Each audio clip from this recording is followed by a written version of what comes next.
case, the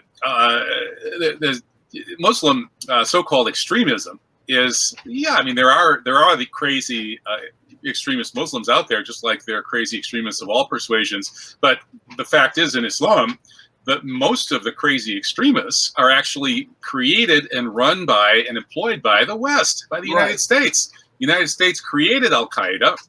It means the base. It was the database of the CIA. It was all the mercenaries they could get to go fight the Soviets in Afghanistan. And then ISIS or Daesh is even worse and even more completely phony, fabricated and controlled and invented and paid and used as mercenaries by the West. So the West has created about 95% plus of the Islamic extremism that's out there.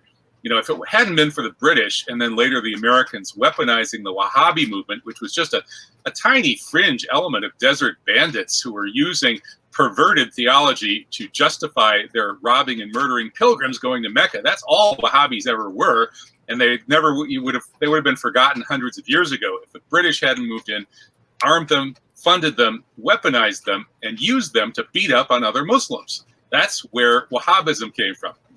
Al-Qaeda was somewhat similar, although it was more weaponized against the Soviets. And then Daesh was weaponized against Syria, against the axis of resistance.